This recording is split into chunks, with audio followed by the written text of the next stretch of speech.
right, so I did my presentation on beach erosion, and I used the wave table. It's under Horizon.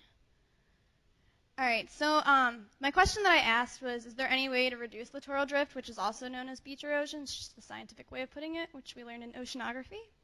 And then my hypothesis is if any man-made structures are put into an area with high erosion, then the littoral drift and longshore current will be disrupted, reducing the beach erosion.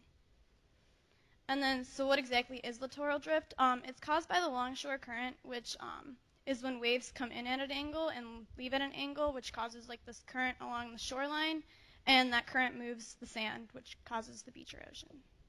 And then there's a diagram of that. And then the two structures that I used to try to prevent beach erosion was the jetties, and it's just like rock-like structures off the coast. And this kind of just helps slow down the current and just like break up anything. And then the piers, just wooden structures off the shoreline, and those like have like the little things going down into the water, which can also break up the current and stop some of the sand movement. And then the materials that I needed was the wave table, the meter stick, a lot of water and a lot of sand, some buckets to transport all the water, the plastic piers that I used and the plastic jetties, and then also a strainer to catch any of the sand that would fall out.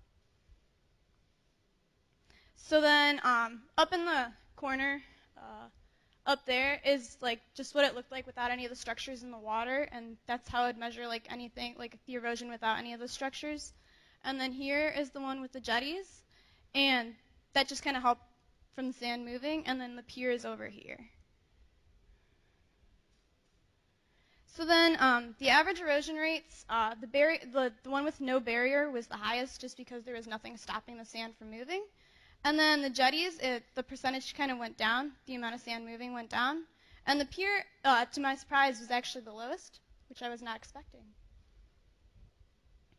So then, like I said, the pier had the lowest amount of sand pass through, and the difference was a whopping 16.9 millimeters, which may not seem like a lot, but if this was like added onto the real world, it actually would make a difference between a beach and no beach eventually. And then I would like to thank Callie for supporting me and helping me wait those 20 minutes through each time trial.